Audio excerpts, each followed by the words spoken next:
붙잡힌 시선, 따뜻한 공정의 가치로 함께합니다. 황보선의 출발 새 아침. 예. 자, 황보선의 출발 새 아침 2부 시작하겠습니다. 더불어민주당이 공공기관 노동이사제 법안을 단독 처리하는 쪽으로 방향을 잡은 것 같습니다. 임시국회 열어서 통과시키겠다는 건데요. 자, 이게 어떤 법안이길래 이렇게 할까요? 관련 법안 발의한 민주당 김주영 의원의 이야기 직접 들어보겠습니다. 김 의원님 어서 오십시오. 안녕하십니까? 예, 안녕하세요. 반갑습니다. 이른 아침에 이렇게 나오셔서 감사드립니다. 네, 고맙습니다. 예. 자, 이름이 공공기관 노동이사제 이건데, 저 민주당이 뭐 언론에서는 속도전에 돌입했다 이렇게 얘기하는데 이렇게 표현해도 맞습니까? 그건 조금 오해인 것 같습니다. 그렇습니까? 예. 이미 오랜 기간 준비를 해왔기 때문에. 아, 그렇습니까? 예. 일단 청취자들한테요 좀 알기 쉽게 이거 설명 좀 해주시겠습니까? 예, 공공기관은 국민들의 이 예. 기업입니다. 예. 그래서 그것을 정부가 위탁해서 다시 또 대리인한테 경영을 맡긴 거죠. 예. 근데 이 노동이사제가 왜 필요한가에 대해서 말씀을 드리자면은 우리가 지난 그 MB 시대 때, 예. MB 정권 시대 때 예. 그때 공공기관들이 자원외교에 동원된 적이 있었죠. 그래서 네. 예. 뭐 석유공사라든지 예. 광물자원공사라든지 가스공사라든지 이런 네네. 데서 등 떠밀려서 사실 해외 자원개발에 나섰던 거죠. 그래서 다 부실화가 됐지 않습니까? 지금 뭐 광물자원공사는 예. 회사 자체가 광해공단과 통합이 돼버렸고 예. 또 석유공사는 정말 엄청난 손실이 있었었죠. 예. 그래서 사업까지도 지금 새들어 사는 그런 상황이고요. 예. 가스공사도 마찬가지입니다. 네. 이런 부분들을 이 노동조합에서 추천한 네. 노동이사가 들어가서 견제를 했었다면은 그 정도의 손실은 생기지 않았을 겁니다. 그래서 이 노동이사제는 견제와 감시 예. 그리고 주요 의사결정에 대한 참여 이런 부분들 때문에 꼭 필요한 거라고 말씀드릴 수 있습니다. 예. 그러면 공공기관 같은 경우 사실 정부의 입김을 크게 받기 때문에 네. 어떤 경영상 결정할 때 사실은 어떤 경우는 방금 말씀하신 것처럼 그 기업의 명운을 결정할 수 있는 그런 결정할 그렇죠. 때도 네. 앞으로 이런 상황을 막을 수 있으려면 노동이사가 필요하다. 네. 이런 네, 말씀이시군요. 그러면요. 노동이사제를 그 해외에서도 그리고 우리나라에서도 이미 그 도입했던 적이 있지 않습니까? 네, 그렇습니다. 뭐 유럽 같은 경우에는 예. 이미 그 독일을 비롯한 19개 나라에서 도입을 해서 운영을 예. 하고 있고요. 네. 가까운 이웃 나라인 대만에서도 벌써 20년 전부터 네. 도입해서 운영을 하고 있습니다. 예. 우리나라 예로 본다면은 이제 2016년부터 서울시에서 시발점으로 해서 예. 8개 광역시에서 예. 도입을 했고 예. 그중 82개 기관에서 102명의 노동이사가 예. 경영에 참여하고 있습니다. 잘 되고 있는 것 같습니까? 예, 뭐 지금까지 잡음 나오는 게 없지 않습니까? 그리고 이 KLI 예. 한국노동연구원에서 예. 그 우리나라 지자체 노동 이사제 도입에 대해서 이런 그 보고서가 있습니다. 예. 주주 외의 이해관계자 이익 보호 그리고 효과적 감시자 및 조언자 역할 수행, 정보 교환의 매개, 인적 자본에 대한 투자 정진 등의 부분에서 효과가 있다. 예. 그리고 한겨레 신문 2017년 2월 21일자를 보면은 스웨덴 경험 보고서에서 이사회 의장 326명 중에 69%가 매우 긍정적이다. 예. 그리고 전무이사 411명 중 61%는 매우 긍정적이다. 네네. 그리고 부정적이라고 본 거는 약 5% 네네. 정도 됩니다. 예. 김주영 의원께서 발의하신 이 법안 정확한 이름이 공공기관의 운영에 관한 예, 공공기관 운영에 관한 법 법률입니다. 개정안이죠. 예. 이게 그럼 노동이사제를 방금 말씀하신 그 선례 사례를 봐서도 도입해야 되는 이유 중에요. 혹시 이거를 도입했을 때 오히려 노사 간 갈등이 더 커지는 거 아닌가 이렇게 볼 수 있지 않습니까? 그러지 않습니까? 오히려 네네. 노사 관계를 원만하게 할 수 예. 있습니다. 그동안 그 투명 경영이나 예, 예. 이런 부분들이 사실 제대로 되지 않았기 때문에 오해를 일으킬 수 있는 부분들도 있었고요. 예. 또 노동이사가 들어가서 그런 경영 실적이라든지 아니면 재무 상태라든지 예. 이런 거를 정확하게 파악한다면은 오히려 회사의 경영을 이해할 수 있는 거고 예. 그러다 보면은 노사 갈등이 줄어들 수 있는 거죠. 그렇군요. 그러면 뭐 이를테면은 저 파업까지 벌어지고 그런 상황까지 가면 또 사회적 비용 이런 예. 것들도 커질 텐데 그것도 줄일 수 있겠다. 그렇죠. 이런 사회적 말씀이시구나. 비용을 상당히 줄일 수 있는 그런 제도라고 말씀드릴 수 알겠습니다. 있습니다. 아까 처음에 제가 뭐 속도전 언론에서 이렇게 표현한다 말씀드렸더니 아니다. 예. 오랫동안 준비하다 말씀하셨는데 그러면 올해 준비하신 이 법안을 어쨌든 지금 상황에서는 야당이 반대하는 상황 아니겠습니까? 네, 네. 그러면 여당 단독으로 처리해야 되는 상황인가요? 이게 조금 그 오해들이 있는데요. 예. 이 속도전이라고 하는 거는 조금 오해가 있고요. 예.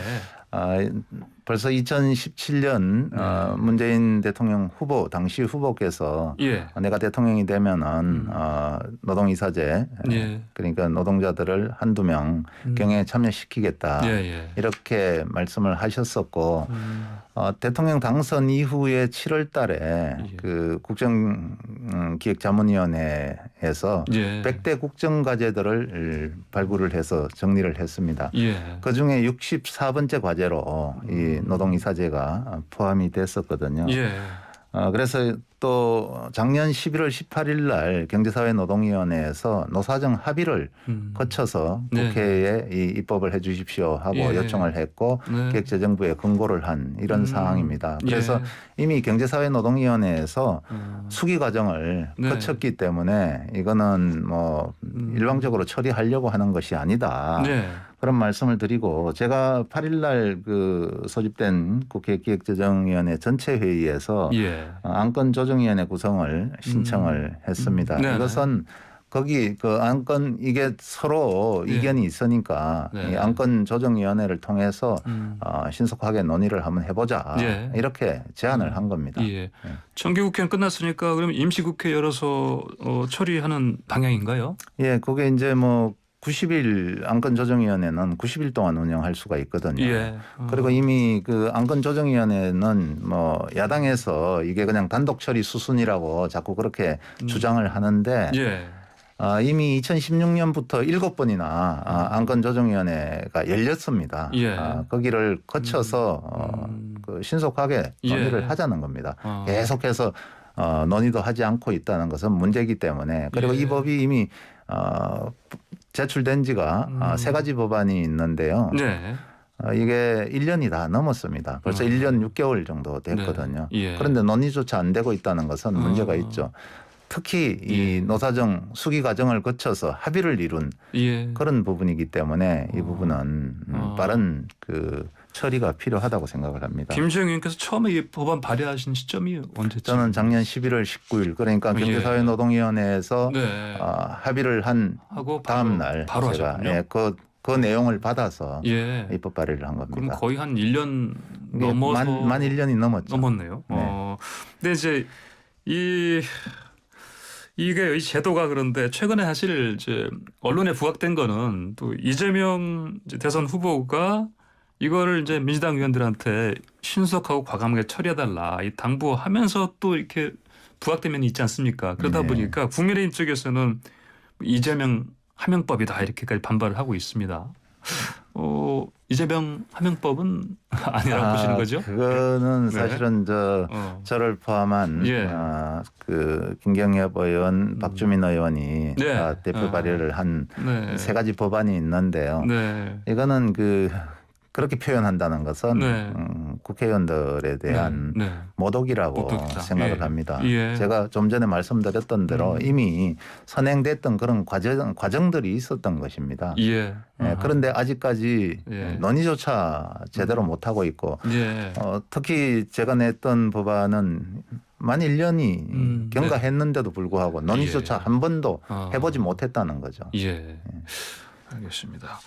특히 정- 그 예, 수기 예. 과정을 거친 부분들을 네네. 우리는 꼭 인식해야 됩니다. 알겠습니다. 근데 그 소수정당 정의당과 기본소득당에서는요, 이 노동이사제 공공기관의 취지에는 공감한다. 근데 이제 이거가 뭐 민주당의 뭐 상임위 의사 진행이 좀 일방적이다. 숫자 의석수에 기대는 밀어붙이기다. 이렇게 비판합니다. 이쪽들 설득한 시간은 없습니까? 예, 뭐 그 부분에 대해서는 예. 저희들이 좀 달게 받아야 될 그런 아픈 지적이라고 예. 생각을 합니다. 그러나 예. 앞서 말씀드린 대로 이런 부분들이 이미 시간이 오래 경과됐고 이런 부분들은 경제사회노동위원회 그런 그 합의를 거쳐서 예. 1년이 지났는데도 불구하고 아직까지 논의도 네네. 조차 되지 않았기 때문에 저희들이 제가 이제 안건조정위원회 구성을 예. 요청을 했고 이제 그런 절차를 가는 거죠. 예, 알겠습니다. 그것도 국회 어떤 논의 과정 중에 하나라고 보시면 됩니다. 예, 네. 알겠습니다. 네. 자, 이것도 뭐 예상하셨겠지만 재계 쪽에서 반대하지 않습니까? 뭐 우려하고 걱정하고. 네. 뭐 이를테면은 노사관계 힘의 불균형을 심화시킨다. 또 의사결정 신속성을 저하시킬 수 있다. 뭐 도덕적 해이 조장할 수 있다. 이런 얘기를 하는데 예, 반박하셔야 되는 거죠, 이것도. 예. 저는 그 부분은 바로 예. 이런 그 우려들이 네네. 그런 그 재벌 기업이라든지 이런 데서 벌어지고 있는 잘못들을 예. 덮으려고 하는 어허. 그런 것이 아닌가 예. 그렇게 생각이 되고요. 우선 좀 큰 오해가 있습니다. 이거는 제가 지금 저를 포함한 예. 다른 두 분의 의원께서 발의했던 그 법안이 공공기관 운영에 관한 법률 개정안입니다. 네. 그러니까 이거는 공공기관에 국한해서 적용한다는 네, 예. 이런 부분입니다. 네. 그러니까 이게 좀 그 공공기관이 도입되면은 다음에 민간기관에 민간으로. 오는 것이 예. 아닌가 그런데 그렇죠. 예. 그거는 다시 또 상법 개정 절차를 네. 밟아야 되는 그런 문제입니다. 그리고 예. 그 LG경제연구소에서 전에 나왔던 그 이사회의 예. 주요 저 인물을 보면은 네네. IMF 때 그냥 그 방만 네네. 그러니까 소수 대주주들이 아주 방만 경영과 독단적인 경영을 했기 때문에 네. 그런 위기를 초래했다. 그런 예. 반성을 해야 된다는 그런 내용들이 있습니다. 네. 그러면 오히려 지금 그런 그 경제단체들이 네네. 그런 경제 위기가 왔을 때 왜 이런 걸 왔을까 반성을 해야 되고요. 특히 네네. 지금은 ESG 경영이 세계적인 화두입니다. 네네. 작년 그 1월 21일 날 스위스 다보스 포럼에서 개최됐던 네. 세계 경제 포럼에서도 ESG 경영의 예. 거버넌스가 최우선 네네. 과제로 이렇게 두고 있습니다. 예. 그래서 저는 거버넌스 문제를 오히려 이 기회에 예. 민간 기업들도 제대로 해야 되는데 지금 너무 우려를 하고 있다. 이거는 예. 다시 말씀드리지만은 공공기관에 관한 공공기관 운영에 관한 예. 법률 개정안이다. 예. 그러니까 민간 기업 관련이 아직 아니니까 예. 뭐 이런 우려는 아직은 시점상 맞지 않다. 네, 그리고 이미 말씀이시네요. 대만에서는 이 부분이 네, 예. 잘 운영되고 있습니다. 20년 예, 동안. 그렇군요. 알겠습니다. 자, 김주영 의원님께서는 한국노총 위원장 출신이시지 않습니까? 네.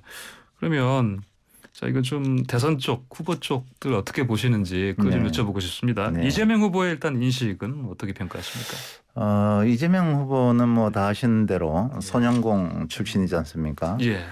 그리고 노동 현장에서 산재도 당해봤던 그런 경험이 아픈 경험이 있죠. 예. 특히 이제 지난달 한국노총 방문한 자리에서 한 그 발언을 보면은 예. 후보의 인식을 그대로 잘 표현했다고 말씀드릴 수 있습니다. 예. 이 후보는 스스로를 노동자 출신이라고 이렇게 지칭을 하면서 노동자 출신이기에 노동자 편을 드는 것이 아니다.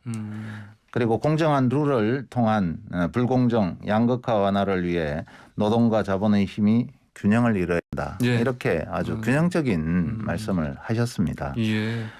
우리가 간혹 노동이라고 한다고 해서 노동조합이나 뭐 노동운동으로만 이렇게 한정해서 생각해서는 안 되는 부분이고요. 네. 이렇게 지금 이재명 후보가 말씀하신 이런 부분들이 저는 예. 중요한 후보를 인식할 수 있는 아.